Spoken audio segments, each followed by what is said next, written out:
स्वागत है दोस्तों आप सबका। आज हम बात करेंगे भारत और वैश्वीकरण के टॉपिक पर।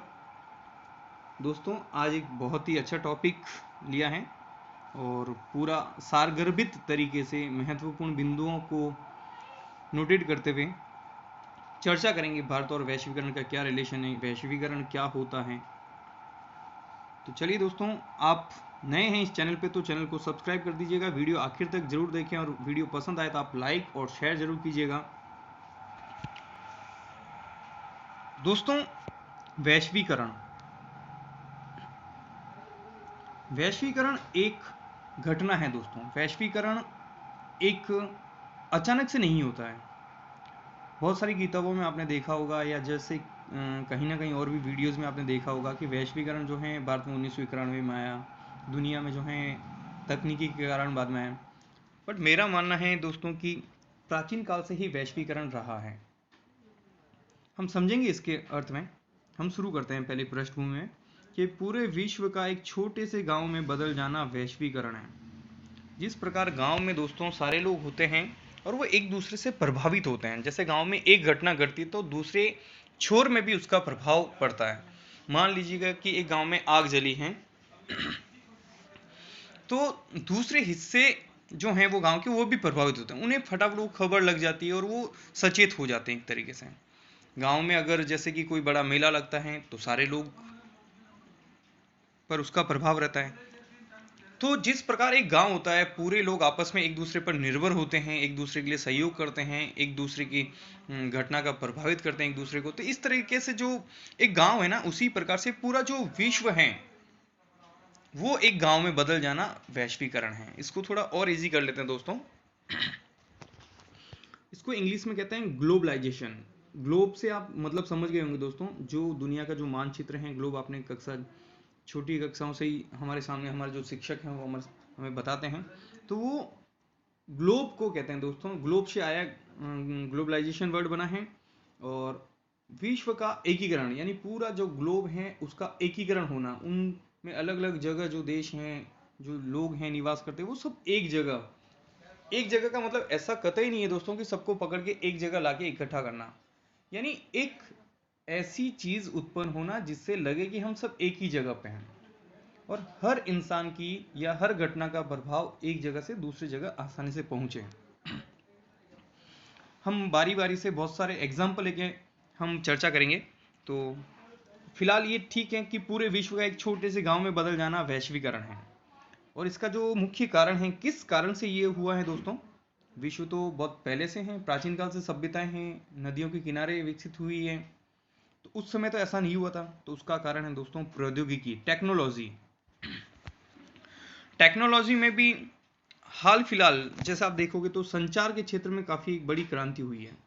सूचनाएं बहुत जल्दी विश्व में एक जगह से दूसरी जगह आसानी से पहुंच जाती हैं। और ये वैश्वीकरण है, ये कहीं ना कहीं पूंजीवादी सिद्धांतों पर आधारित है। यानी कैसे हैं पूंजीवादी सिद्धांतों पर आधारित? ये बाजार को तवज्जो देता है कि किसी चीज़ की कीमत क्या होगी, किसी चीज़ का उत्पादन कितना होगा, ये राज्य तय नहीं करेगा बल्कि मार्केट तय करेगा कि किसी चीज़ की कीमत कितनी होनी चाहिए।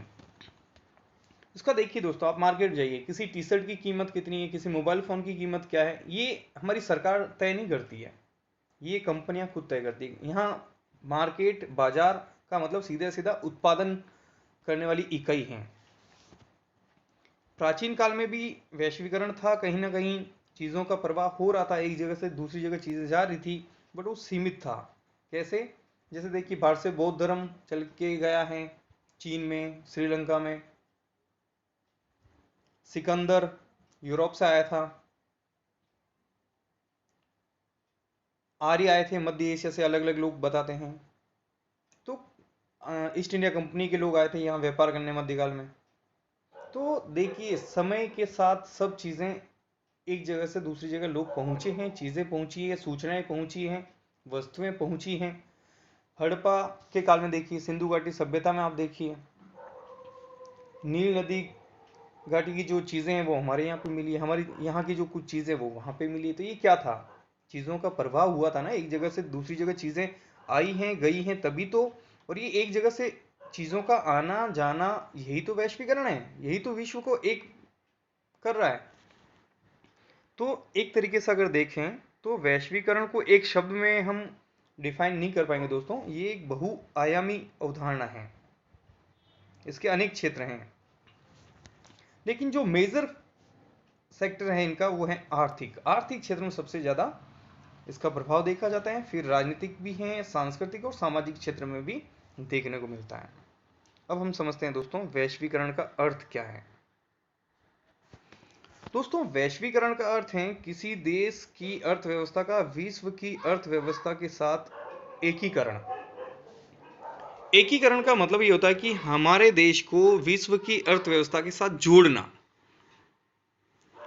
जैसे भारत में सन 1991 में वैश्वीकरण को हमने स्वीकार किया, हमारी सरकार ने। पहले हमारे यहाँ पे समाजवादी अर्थव्यवस्था थी, हमारा जो झुकाव था वो सोवियत संघ रूस की तरफ था, और ये माना जाता था कि दुनिया की अगर बड़ी बड़ी कंपनियां यहाँ आएगी तो हमारे जो लघु उद्योग हैं, हमारे जो यहाँ पे जो प्रोडक्शन हो रहा है वो नहीं बिकेगी वो चीज़ें, और सारे धंधे खत्म हो जाएंगे। इस सोच से सरकार ने प्रतिबंध लगा दी कि बाहर की कंपनियां यहाँ नहीं आएगी। कहाँ पे? इंडिया में नहीं आ सकती है।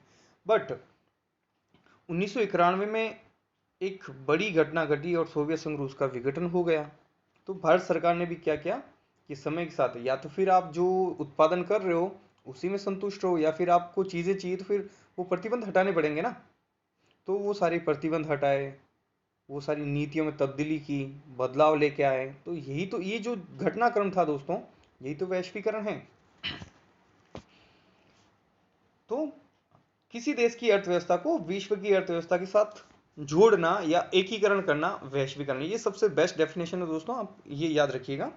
किसी देश की अर्थव्यवस्था को विश्व की अर्थव्यवस्था के साथ जोड़ना या फिर एकीकरण करना।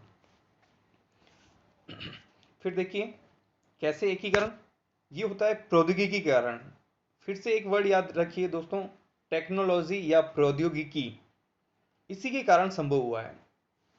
और इसी के कारण समग्र विश्व में किसका प्रभाव हो रहा है? देखिए अंडरलाइन भी किया मैंने, व्यक्ति, वस्तु, विचार और पूंजी। किसका है दोस्तों? व्यक्ति, वस्तु, विचार और पूंजी का आवागमन बहुत शीघ्र और सुगमता से होने लगा और पूरा विश्व एक गांव में तब्दील हो गया। तो चीजें एक जगह से दूसरी जगह जा रही हैं। तो चीजों में हम किन को लेंगे? वैश्वीकरण में किन किन किन का प्रभाव होता है? एक तो व्यक्ति।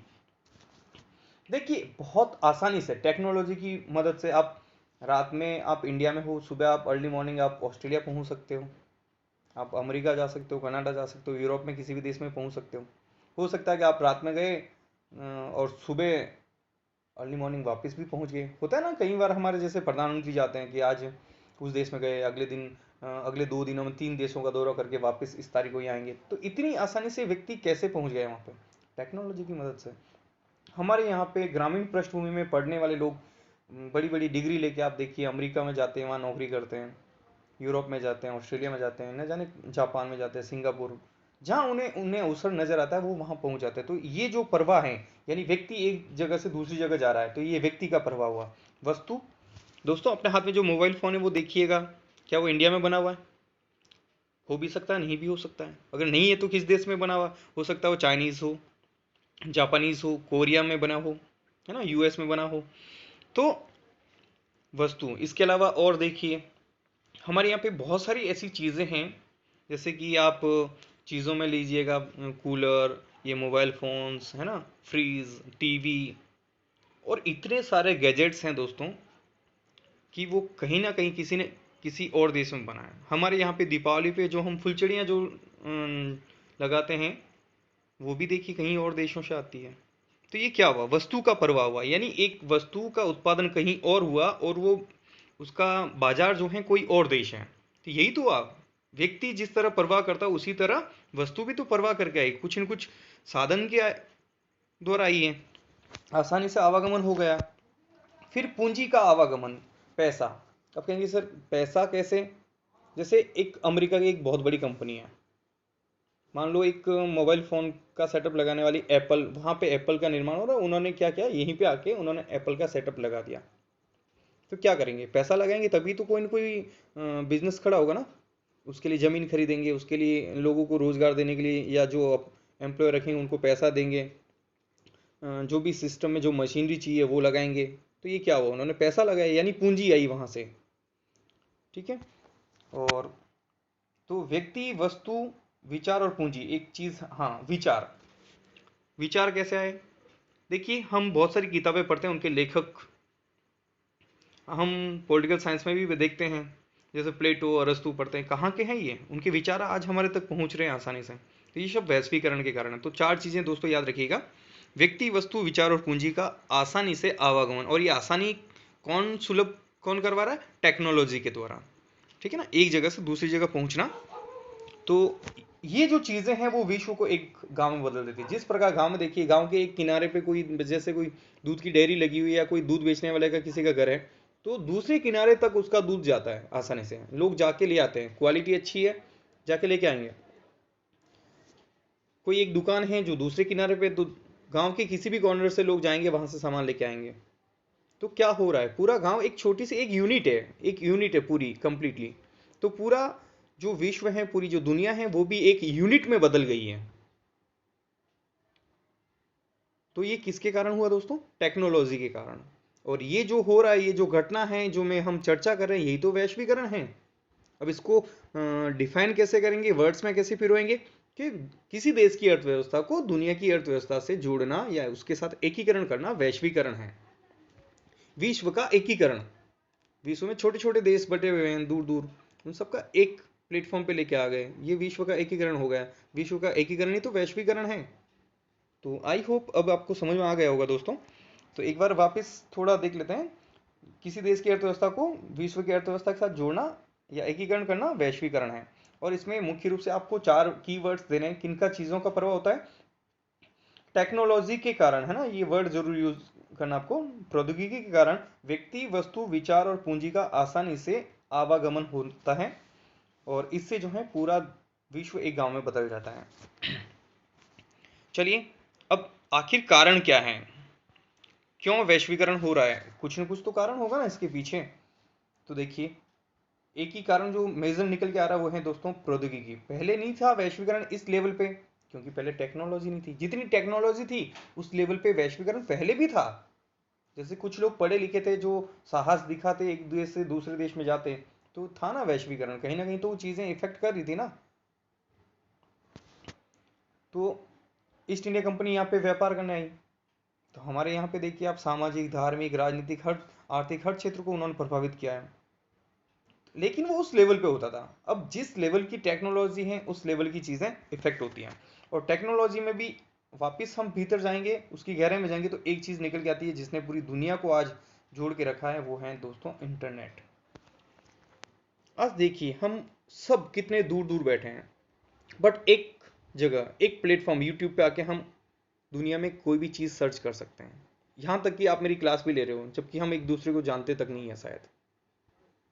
तो ये आसानी से विचार, मेरे विचार आप तक पहुंचाएं, मेरा जो प्रयास है वो आप तक पहुंचाएं। ऐसे दुनिया में आपको कोई भी और जानकारी चाहिए, हम गूगल पे जाएंगे, लिखेंगे। तो गूगल का आविष्कार किसने? इंडियन ने तो नहीं किया। फिर व्हाट्सएप हम चलाते हैं, इंडिया वालों ने नहीं किया। फिर फेसबुक, इंस्टाग्राम, ने जाने कितनी चीजें हैं दोस्तों। तो ये सब किसकी बदौलत हमारे पास आए हैं? वैश्वीकरण। और वैश्वीकरण में ये तो चलो घटना है, वैश्वीकरण आने का कारण क्या है? टेक्नोलॉजी। टेक्नोलॉजी में भी सबसे इंपॉर्टेंट चीज क्या है?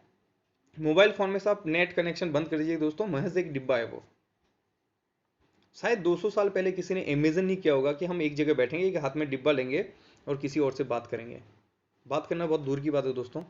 आज देख सकते हैं कर क्या रहा है, वीडियो कॉलिंग वगैरह, ये सब क्या है?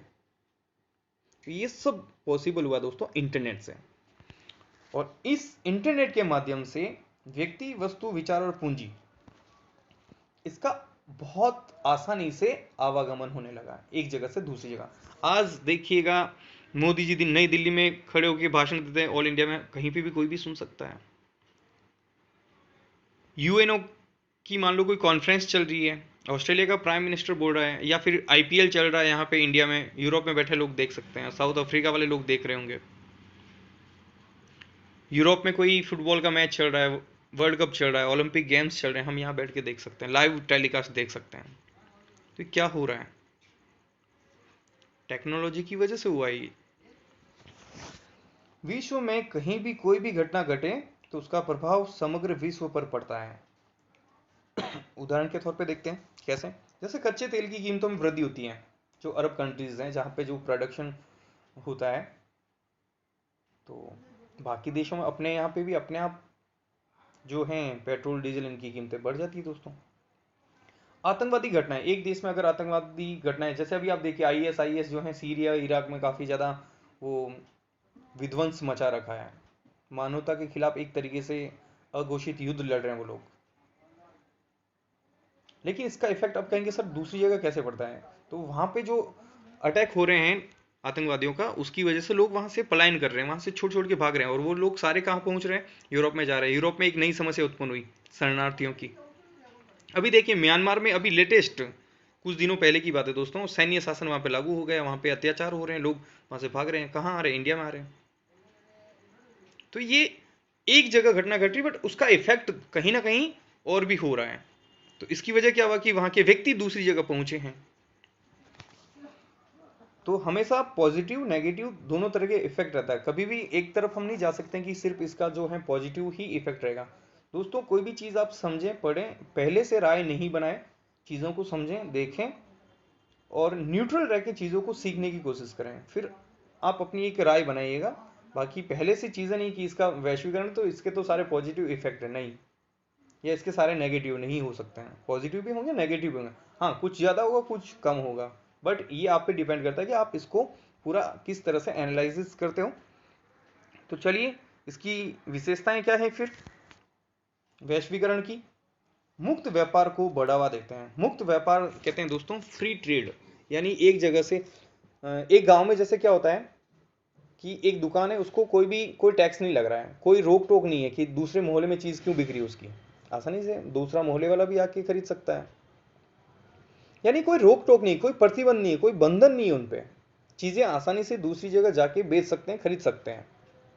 तो आज हम यहाँ बैठे हैं, हम अमेरिका में बनी बनाई चीज़ पे हम खरीद सकते हैं। आप एप्पल फ़ोन खरीद रहे हो, आप जा रहे हो, हम अमेजोन पे गए, फ्लिपकार्ट पे गए और आपने कोई भी चीज़ परचेज कर सकते हो।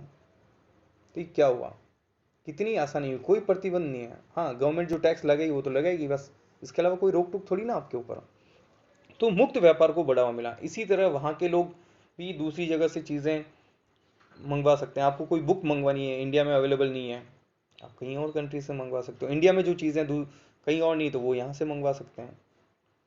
तकनीक पर आधारित है। तो पहला था मुक्त व्यापार को बढ़ावा देता है वैश्वीकरण, दूसरा है तकनीक पर। हमने ये पूरी चर्चा की है दोस्तों। पूरी दुनिया को देखिए, फेसबुक ने एक कर दिया है, न जाने लोग जानते ही नहीं है, देखा नहीं है कभी, वो लोग आपस में जुड़े हुए हैं, एक दूसरे को अपना फ्रेंड मानते हैं। तो ये किसने जोड़ा है, टेक्नोलॉजी ने। शिक्षा का भूमंडलीकरण, एजुकेशन का जो लेवल है दोस्तों, जो एक आजकल जो यूनिवर्सल सिलेबस बनने लग गए हैं, ऐसी चीज़ें बनने लगी कि एक देश में कहीं पे भी कोर्स करो, वो दूसरे देश में भी जाओगे वहाँ पे वो चीज़ लीगल माना जाएगा। तो ये वैश्वीकरण के कारण है। वैश्वीकरण के कारण ही दोस्तों एक ग्लोबल संस्कृति का निर्माण हो रहा है। देखिए संस्कृति स्थानीय होती है, हर देश की अपनी एक संस्कृति होती है। संस्कृति का मतलब जीवन जीने का तरीका, जीवन जीने का ढंग, तो हर देश में अलग है। जीवन जीने के ढंग में क्या आएगा, खान पान, रहन सहन, भाषा, वेशभूषा। तो अमेरिका वालों का अलग था, यूरोप वालों लोगों का अलग था, इंडिया का अलग था, है ना, श्रीलंका का अलग है, या यूं कहें कि एशिया का पूरा अलग है, मध्य का अलग है। तो आप देखोगे तो सबका अलग अलग, फिर ये एक क्या पूरे विश्व की एक संस्कृति है। लेकिन वैश्वीकरण के कारण एक नई संस्कृति उभर कर सामने आ रही है दोस्तों। उसमें क्या, देखिए पॉप संगीत पूरी दुनिया में आज पसंद किया जाता है, हॉलीवुड मूवीज। तो ये एक वैश्विक संस्कृति का निर्माण हो रहा है, जो पूरी दुनिया में आपको छितराई हुई या कहीं कहीं थोड़े, कहीं कहीं ज़्यादा, कहीं थोड़ा कम, बट मिल जाएगा आपको। ये जींस टी शर्ट, ये पहनावा देखिए, फास्ट फूड खान पान में ये देख लीजिएगा आपको। तो ये आपको वैश्वीकरण के कारण ही संभव हुआ है कि एक ग्लोबल संस्कृति का निर्माण हुआ है। ब्रांड की समस्या का स्वरूप अंतर्राष्ट्रीय हो गया दोस्तों। कैसे, ब्रांड का मतलब होता है दोस्तों कि एक देश में जो पढ़ी लिखी जो प्रतिभाएं हैं, जैसे इंडिया में भी है, इंडिया में क्या करते हैं लोग, बहुत ज़्यादा पढ़ते हैं और एक लेवल के बाद उन्हें लगता है कि यार उनके लायक जो जॉब हैं या प्लेटफॉर्म है वो इंडिया में है ही नहीं, बड़े बड़े डॉक्टर्स, बड़े बड़े इंजीनियर्स, वो क्या करते हैं, बड़ा सा पैकेज मिलता है और निकल जाते हैं, कोई ऑस्ट्रेलिया, कोई अमेरिका, कोई यूरोप में। अब देखिए, अमेरिका की जितनी बड़ी कंपनीज हैं दोस्तों, उसमें जितने बड़े पद हैं, जितने अच्छे पद हैं, उन सब पे भारतीय लोग बैठे हैं। ऐसा क्या हुआ, जो वहां क्यों गए वो? तो ब्रेन ड्रेन कहते हैं दोस्तों प्रतिभा का पलायन। प्रतिभा का पलायन यानी वो अपने देश में उसका, उन्हें लग रहा है कि मेरा जो टैलेंट है, मेरी जो प्रतिभा है, वहाँ पे सही यूज नहीं होगा और मुझे इसका सही तरीके से आउटपुट भी नहीं मिलेगा, इसलिए वो वहाँ से पलायन कर जाते हैं अपनी प्रतिभा के साथ में। तो ये भी वैश्वीकरण के कारण ये एक चीज़ अमूल, और इसका फायदा मिलता है दोस्तों विकसित देशों को, क्योंकि वो ज़्यादा पे करते हैं, फिर उनकी टैलेंट को यूज़ करते हुए वो और ज़्यादा एक तरीके से, देखिए आप, अमेरिका न केवल, अमेरिका सुपर पावर होने की सबसे पीछे जो एक वजह है वो है दोस्तों आर्थिक रूप से सबसे मजबूत होना। आज चाइना उभर रहा है, अमेरिका के समकक्ष खड़े होने की हिम्मत दिखा रहा है, कारण क्या है? आर्थिक रूप से। बाकी जनसंख्या में तो इंडिया है ना, देखिए अमेरिका से बहुत ज़्यादा है। आज पाकिस्तान की खस्ता हालत है, उसकी वजह क्या है? आर्थिक। जापान न तो जनसंख्या में हमारे बराबर है, न क्षेत्र उनका हमारे बराबर है, ब्रिटेन का भी यही हाल है, बट क्या है उनके पास? इकोनॉमी वाइज वो हमसे बहुत स्ट्रांग है।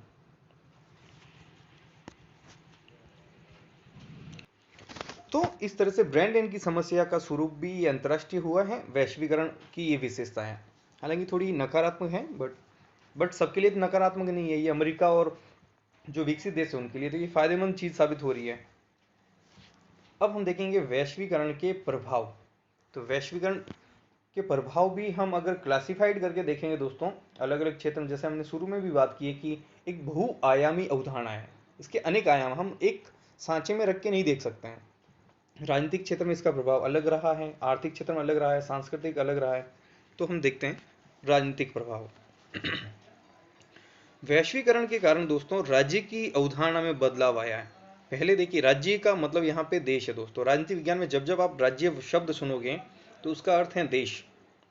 राज्य के 4 आवश्यक तत्व होते हैं: जनसंख्या, भूमि, सरकार और संप्रभुता, है ना। तो राज्य की अवधारणा में बदलाव आया कैसे? पहले जो राज्य थे वो लोक कल्याणकारी राज्य थे, यानी बढ़ चढ़कर सरकार अपनी नीतियां लागू करती थी, जनता के लिए ये करना वो करना। अब राज्य को लग रहा है कि सारी चीजें प्राइवेट सेक्टर में दे दो, लोग अपनी सुविधा अपने हिसाब से देख लेंगे। इसीलिए देखिए चारों तरफ आजकल निजीकरण हो रहा है दोस्तों। कुछ लोग बहुत ज्यादा विरोध भी करते हैं, पीपीपी मॉडल प्रचलित हो रहा है, तो उसकी जगह लोक कल्याणकारी राज्य की जगह कौन सा नया राज्य पनप रहा है? अहस्तक्षेप राज्य, यानी जो हस्तक्षेप नहीं करता हो। किसमें हस्तक्षेप नहीं करता है? प्राइवेट कंपनियां जैसे जो कर रहा है। अब देखिए कुछ सेक्टर और बचे हैं, रेलवे अभी भी जैसे सरकार के नियंत्रण में, तो इसके किराए नहीं बढ़ सकते हैं, सरकार चाहे तो ही बढ़ेंगे, लेकिन पेट्रोल डीजल सरकार के हाथ में नहीं है। हालांकि टैक्स लगाते हैं बट वो प्राइवेट। बिजली देखिए आज टोटल जो है प्राइवेट सेक्टर में जा चुकी है। तो ऐसे बहुत सारे क्षेत्र हैं जो प्राइवेट सेक्टर में जा रहे हैं, तो यही तो है जहां पे राज्य हस्तक्षेप नहीं कर सकता है। तो इससे क्या होता है? सरकारों की स्वायत्ता प्रभावित होती है। स्वायत्ता का मतलब होता है दोस्तों आंतरिक स्वतंत्रता। तो राज्य हमेशा अपने आंतरिक क्षेत्र में भी जो है इतना प्रभावी नहीं रहेगा अपनी नीतियां। आज राज्य चाहे तो भी कहाँ कहाँ पैसा लगेगा बताओ? सारी चीजें फिर वो प्राइवेट सेक्टर में दे दी, तो प्राइवेट वाले जो चाहेंगे वो करेंगे ना फिर तो इसलिए राज्य चाह कर भी ज्यादा कुछ फिर बदल कर नहीं सकता।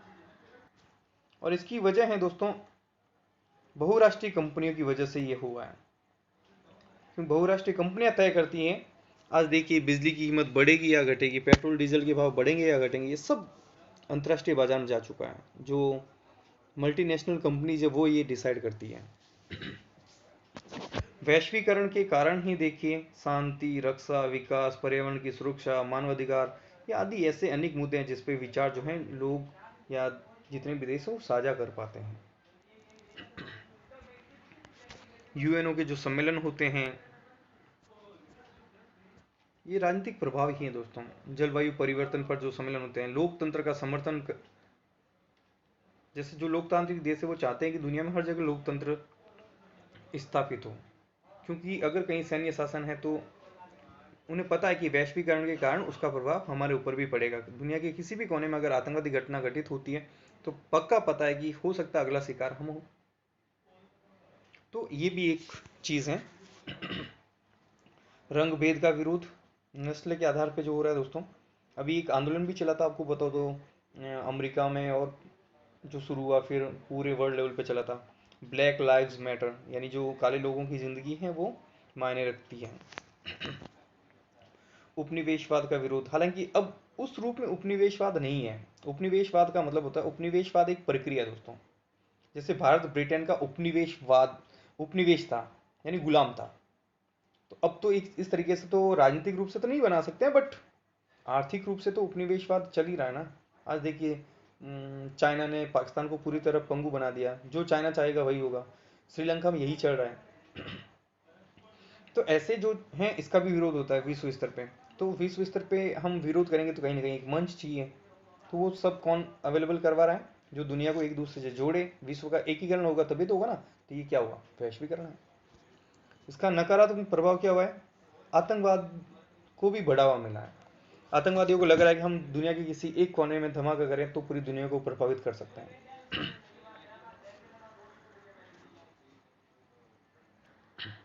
फिर देखिए आर्थिक प्रभाव। सबसे ज्यादा जो प्रभाव है दोस्तों वो आर्थिक प्रभाव है। देश की अर्थव्यवस्था का विश्व की अर्थव्यवस्था से जुड़ना। अब जोड़कर क्या हो रहा है कि दुनिया में जो चीजें हैं हमारे यहाँ पे नहीं बन रही उसको हम आयात करेंगे, जो हमारे यहाँ पे बन रही है हम निर्यात करेंगे। अगर वैश्वीकरण नहीं हो, हम इस तरह की शर्तों को नहीं मानेंगे तो कौन हमें यहाँ पे चीजें भेजेगा फिर? और हमारी चीजें कौन खरीदेगा फिर? प्रतिबंध लगा देंगे सारे देश। तो इसके लिए कुछ आर्थिक अंतर्राष्ट्रीय संगठन भी बने जो सक्रिय हैं, जैसे WTO, world trade organisation, IMF, है ना, अंतर्राष्ट्रीय मुद्रा कोष, वर्ल्ड बैंक। ये जो भी हैं वो प्रतिबंधों को शिथिल करवाते हैं, जो देश प्रतिबंध लगाते हैं उनको कम करवाते हैं, और ऐसी आर्थिक नीतियां बनाते हैं कि ज़्यादा से ज़्यादा व्यापार को बढ़ावा मिले, ज़्यादा से ज़्यादा वस्तुओं का आवागमन हो और लोगों का जीवन स्तर में सुधार हुआ है। दोस्तों एक टाइम से पहले आपने भी देखा होगा, सुना होगा कि हमारी बेसिक जो नीड्स हैं, मूलभूत आवश्यकता, उनमें रोटी कपड़ा मकान गिन के बंद कर दिया जाता था कि हमारी यही है। लेकिन आज देखिए रोटी कपड़ा मकान, एजुकेशन, मोबाइल फ़ोन, एक अच्छा घर, ये सब एक अच्छे जीवन जीने की शर्तें हैं। तो लोगों का जीवन स्तर अच्छा हुआ है कारण वैश्वीकरण के कारण।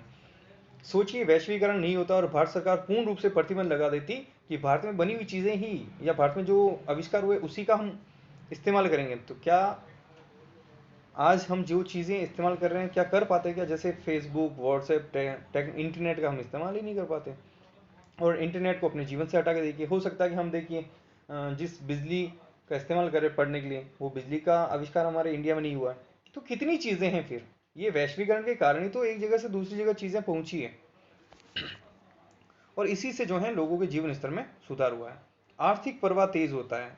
आर्थिक प्रवाह मतलब चीज़ों का एक जगह से दूसरी जगह आसानी से जल्दी में पहुंच जाती है। जैसे आप इंटरनेट पे देखिए आज हो सकता है दोस्तों निकट भविष्य में पूरे वर्ल्ड लेवल पे एक मुद्रा भी आ जाए। ये अभी कहने सुनने में थोड़ी आपको यूँ लग रहा होगा कि थोड़ी जल्दबाजी है, शायद ऐसा नहीं होगा, बट कहीं ना कहीं आज देखिए पूरा जो इकोनॉमी लीड कर रहा है वो अमेरिका कर रहा है। अमेरिकी डॉलर के हिसाब से हो सकता है ना सारी कंट्रीज एकजुट होके एक ऐसी मुद्रा बना लें जिससे ये सब चीज़ें हों। तो ये तो हुए इसके प्रभाव, लेकिन ये प्रभाव सारे हैं बट प्रत्येक देश पर अलग अलग प्रभाव है। जैसे कि विकसित देशों को ज़्यादा फायदा हुआ है, जो पिछड़े हुए देश हैं उनको कम फायदा हुआ, बट फायदा हुआ है कहीं ना कहीं। तो थोड़ा बहुत नुकसान भी है, पॉजिटिव नेगेटिव दोनों तरह के आपको इफेक्ट देखने को मिलेंगे। तो राजनीतिक और आर्थिक प्रभाव देखने के बाद हम देखते हैं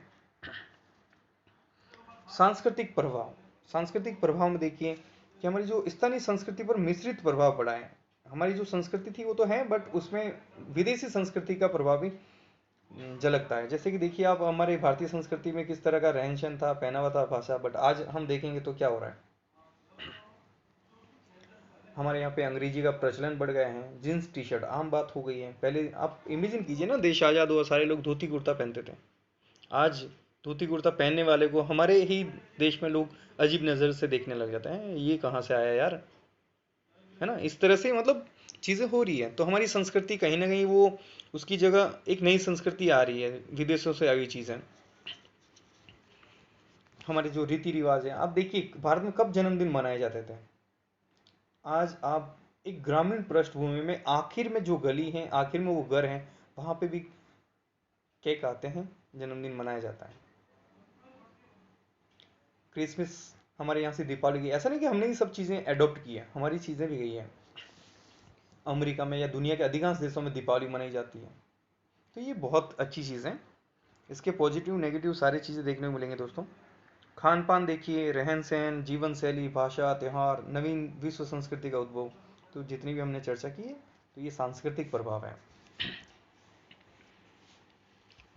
फिर देखिए ये सारे जो कारण हैं दोस्तों, मैं फिर से उसकी तरफ लेना चाहूँगा। ये हुआ है इंटरनेट और ईमेल्स की वजह से। इसमें मेजर है इंटरनेट दोस्तों, इंटरनेट। इसके अलावा देखिए फेसबुक, व्हाट्सएप, इंस्टाग्राम, ट्विटर, है ना, न जाने और कितनी चीज़ें आ गई हैं। टिकटॉक था, अभी बैन हो गया है ना, तो न जाने ऐसी कितने प्लेटफॉर्म है जहाँ पे दुनिया के सारे लोग एक मंच पे जुड़ जाते हैं। तो क्या हो रहा है, दुनिया का एकीकरण हो रहा है ना, यही तो वैश्वीकरण है। बार बार दोस्तों मैं वही कह रहा हूँ कि दुनिया का एकीकरण, वैश्वीकरण। तो इनकी वजह से क्या हुआ, सूचना जनतांत्रिक हुई, यानी आम लोगों तक सूचना की जो है पहुंच हो गई है। आम जनता, आम लोग किसी भी चीज़ तक पहुंच सकते हैं। आज हम यहाँ अपने घर में बैठे हुए, एक रूम में बैठे हुए, हमारे हाथ में एक गैजेट्स हैं, हम दुनिया में क्या हो रहा है हम पता कर सकते हैं। अभी आईपीएल मैच चल रहा है, कहाँ चल रहा है, कौन प्लेयर खेल रहा है, कितने रन बने, हम पता कर सकते हैं। लाइव टेलीकास्ट देख सकते हैं। किसी देश में क्या हो रहा है, वहाँ पे चीज़ों की कीमतें क्या हैं, हम पता कर सकते हैं। कोई भी चीज़ परचेज कर सकते हैं, हम बेच सकते हैं। तो ये जो चीज़ें, सूचना बहुत आसान हो गई, लोगों की पहुंच में हो गई है। तो ये सब हुआ है डिजिटल क्रांति से। हालांकि कई देशों में जो है सूचना माध्यमों पर राज्य का नियंत्रण है, जैसे साम्यवादी देश हैं या ऐसे बहुत सारे देश, तानाशाह देश हैं, जहाँ पे लोग सरकार के खिलाफ नहीं लिख सकते हैं। अखबार छपने से पहले सरकार देखती है कि सरकार के खिलाफ तो नहीं लिखा गया है, तो सरकार का नियंत्रण रहता है। लेकिन लोकतांत्रिक देशों में इस टाइप की चीज़ें नहीं है, तो इसका नेगेटिव इफेक्ट भी आता है कि गलत सूचना भी कई बार प्रसारित की जाती है। हम देखते हैं कि फेसबुक, व्हाट्सएप कई बार कि ये ऐसा ऐसा वीडियो है, यहाँ पे ऐसा ऐसा हुआ, जबकि हम जब पता करते हैं तो शायद ऐसा होता है कि वो वीडियो फेक होता है, फेक न्यूज़ होती है। तो इसका थोड़ा नेगेटिव भी देखने को मिलता है। समाचार सेवाएं हैं कुछ जो विश्व स्तर पे जो घटने वाली चीज़ों को दुनिया भर के सामने प्रसारित करते रहते हैं।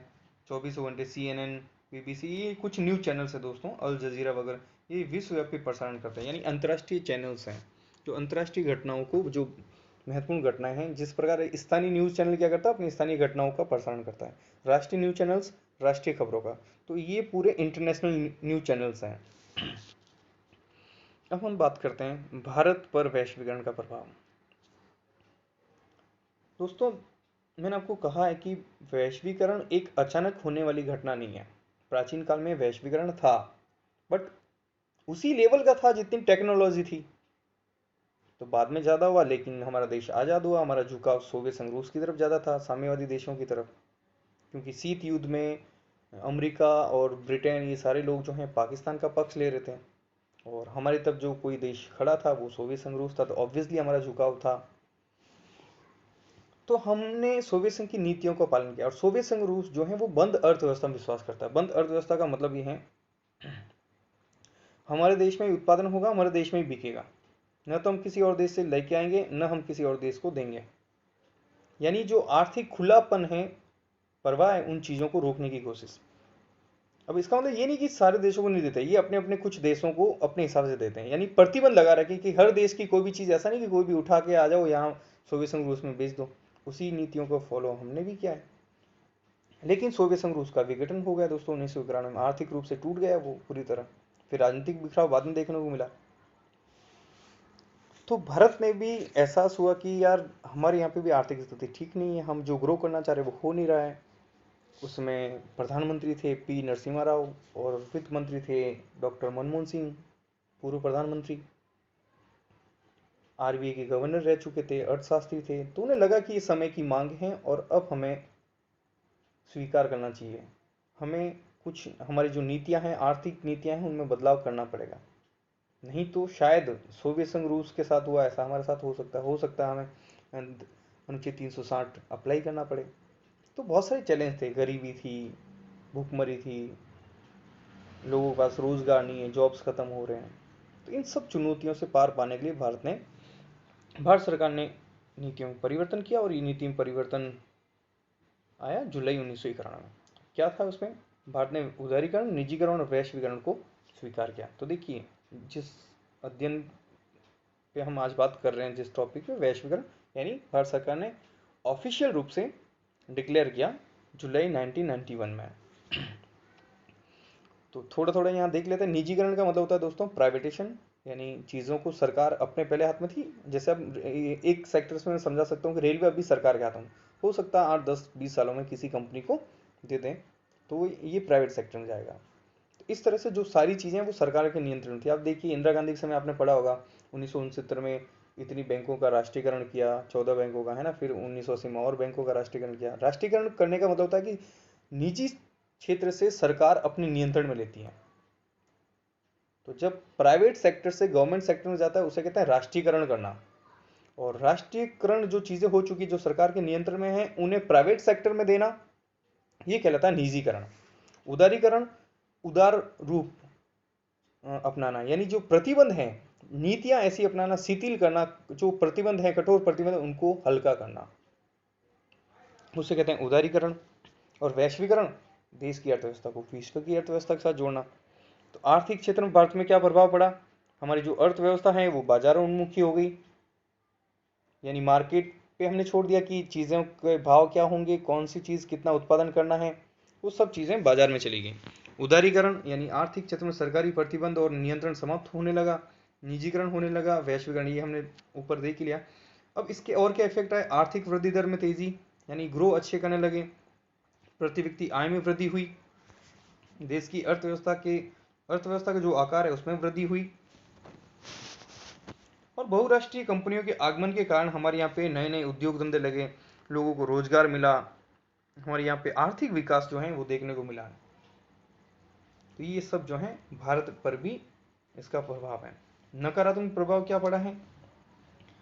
संप्रभुता प्रभावित हुई है, हमारी भारत सरकार की नीतियां प्रभावित होती है, क्योंकि सारा जो इकोनॉमी चलती है वो मार्केट से चलती है, सरकार चाह के भी ज़्यादा कुछ कर नहीं सकती है। तो आर्थिक रूप से कहीं ना कहीं पिछले लोग, यानी अब इंटरनेशनल लेवल पे जो चल रहा है हमें उसी को फॉलो करना पड़ेगा, हम उसके अगेंस्ट नहीं जा सकते हैं। और आर्थिक स्वायत्ता भी प्रभावित हुई है। तो ये भारत पर आर्थिक प्रभाव है। सांस्कृतिक प्रभाव आप देखेंगे, पहनावा, भाषा, त्योहार, ये सब चीज़ों में हमें प्रभावित हो। पहनावा हम पहले ही चर्चा कर चुके हैं, जीन्स टी शर्ट ये आम बात है। आजकल तो इससे ज़्यादा एडवांस पहुंच गए हैं। भारतीयों ने कभी नहीं फटे कपड़े पहने हैं दोस्तों। और फैशन में देखिए कितना बदलाव आ रहा है यार, मतलब आए दिन आपको नई नई चीज़ें देखने को मिलेगा। मैं तो कभी बैठ के इमेजिन करता हूँ ना, मुझे लग रहा है पता नहीं 10 साल बाद में फैशन क्या होगा। शायद होगा कि लोग पैंट पहने हुए, एक पैंट की जो एक साइड है वो ब्लैक है, एक साइड वाइट होगा। हो सकता है एक हाफ वो नेकर टाइप हो जाए, एक फुल हो, एक हाथ की बाजू शर्ट की फुल हो, एक की हाफ हो। आज जिस तरह की देखिए चीज़ें हो रही है ना, आप बाहर जाके देखिए लोग किस तरह के बाल कटवा रहे हैं, किस तरह की चीज़ें हो रही है यार फैशन के नाम पे। मतलब वो पता नहीं क्या, वो पर्दे पे हो रहा वो ठीक है, बट हम उसे रियल में जीने की कोशिश करते हैं। तो बहुत सारी चीज़ें चेंज आई है दोस्तों। आज इंडिया में बैठ के लोग जर्मन, इटालियन, फ्रेंच लैंग्वेज सीखते हैं, क्योंकि ये टूरिज्म में हेल्प करता है। इंग्लिश तो खैर ग्लोबल लैंग्वेज बनी गई है। हम दुनिया के जो त्यौहार हैं हम यहाँ पे मनाने की कोशिश करते हैं।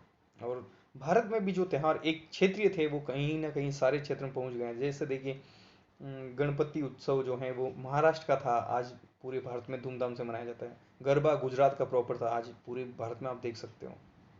तो ऐसी चीज़ें हैं। पंजाबी गीत आज आप बॉलीवुड में जाके देखिएगा, बहुत ज़्यादा जगह ले चुका है। तो ये सांस्कृतिक प्रभाव है। ये भी वैश्वीकरण का मतलब ये नहीं है कि केवल देश को देश और देश से जोड़ना, स्थानीय का भी कहीं और जाना भी तो वैश्वीकरण का ही तो हिस्सा है। फिर देखिए सामाजिक और राजनीतिक प्रभाव, लोकतांत्रिक मूल्य आसानी से जा रहे हैं। जैसे जिन देशों में महिलाओं को अधिकार नहीं दिया गया था तो वहाँ पे महिलाओं को ज़्यादा अधिकार दिए जाते हैं, लैंगिक समानता की बातें होती है दोस्तों, और ये दी भी जाती है। हमारे यहाँ पे भी देखिए सुप्रीम कोर्ट बार बार जो डिसीजन दे रहा है, तो विश्व स्तर पे जो चीज़ें हो रही हैं, जो विकसित देशों में हो रहा है, उसको हम फॉलो कर रहे हैं ना, तो ये भी तो वैश्वीकरण का ही प्रभाव है। जीवन स्तर हमारा अच्छा हुआ है, जीवन प्रत्याशा बढ़ी। जीवन प्रत्याशा का मतलब है औसत आयु। आज 60-65 साल के आसपास हमारी औसत आयु मानी जाती है, तो इसमें सुधार हुआ है। एक टाइम था जब मध्यकाल में लोगों की औसत आयु नहीं थी, बहुत कम थी, 40-45-50 साल के आसपास। सामाजिक समानता, हमारे यहाँ पे देखिए वर्ण व्यवस्था थी, जाति व्यवस्था थी, तो एक भेदभाव भी था। बट वैश्वीकरण के कारण, शिक्षा के कारण ये जागरूकता आई है और ये समझ आई है कि मनुष्य सभी समान हैं, सारे लोग समान हैं। तो ये भी वैश्वीकरण का ये पॉजिटिव इफेक्ट है दोस्तों सामाजिक जीवन में। अब उपलब्धियां क्या हैं, फाइनली हम उपलब्धियां देखते हैं कि वैश्वीकरण की उपलब्धियां क्या हैं। तो शिशु मृत्यु दर में कमी। पहले देखिए दोस्तों, आप ज़्यादा पुरानी बात नहीं, 40-50 साल पहले की बात है, जो जितने भी हमारे यहाँ पे लोग थे वो उनके बच्चे होते थे 8-10-12, है ना। फिर फाइनली बच्चे होते हैं 8-10-12 होते हैं, मान लो किसी के 12 बच्चे हो तो 5 बच्चे मर गए, 7 हो रहे थे 4 मर गए, 3 ही बचे। तो शिशु को वो प्रॉपर चीज़ें नहीं मिलती थी, केयर नहीं कर पाते थे, वो चिकित्सा नहीं मिल पाती थी, तो इसलिए बच्चे मरते ज़्यादा थे। लेकिन आजकल आप देखिए वैश्वीकरण के कारण चीज़ें, सूचनाएं, सारी चीज़ें इतनी आसानी से उनके पास पहुंच गई हैं, तो शिशु मृत्यु दर में कमी आई, जीवन प्रत्याशा बढ़ी है, बाल श्रम बहुत कम हुआ है, पहले देखिए बहुत ज़्यादा था बाल श्रम।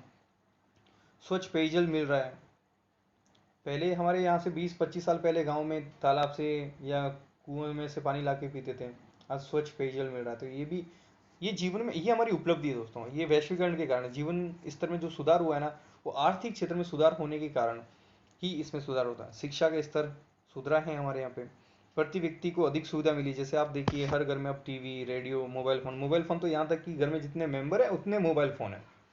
और पर्यटन क्षेत्र का भी विकास हुआ है, अब देखिए न जाने कहाँ कहाँ से लोग आ रहे हैं इंडिया में घूमने, इंडिया वाले भी जा रहे हैं हम, तो पर्यटन क्षेत्र का भी विकास जो है वो हुआ है। फाइनली निष्कर्ष देखते हैं दोस्तों, वैश्वीकरण समय के साथ होने वाला परिवर्तन है। हालांकि इसका फायदा ज़्यादा विकसित देशों को ज़्यादा मिला है। किसको ज़्यादा फायदा मिला? विकसित देशों को। लेकिन वैश्वीकरण ने अनेक क्षेत्रों में संभावनाओं के द्वार खोल दिए। न जाने देखिए आगे आने वाले टाइम में और कितनी चेंजेस होंगे दोस्तों, जब दुनिया एक छत्र के नीचे आ जाएगी, एक जगह इकट्ठी हो जाएगी। एक जगह इकट्ठी होने का कभी भी, मेरा मतलब, मैं फिर से कह रहा हूँ दोस्तों, एक जगह इकट्ठी होने का मतलब ये नहीं है कि सबको एक जगह लेके आना, मतलब एक जैसी चीज़ें हो रही हैं, एक दूसरे को प्रभावित कर रहे हैं, तो जिससे निकट भविष्य में अनेक परिणाम दुनिया के सामने होंगे। इसमें से कुछ सकारात्मक होंगे और कुछ नकारात्मक भी होंगे। तो आज के इस वीडियो में इतना ही दोस्तों। आई होप आपको ये वीडियो पसंद आया होगा। पसंद आया तो आप लाइक ज़रूर कीजिए, शेयर कीजिए अपने दोस्तों के साथ। कमेंट सेक्शन में भी जाके बता सकते हो कि ये वीडियो आपको कैसा लगा। बहुत बहुत धन्यवाद दोस्तों। जय हिंद, जय भारत।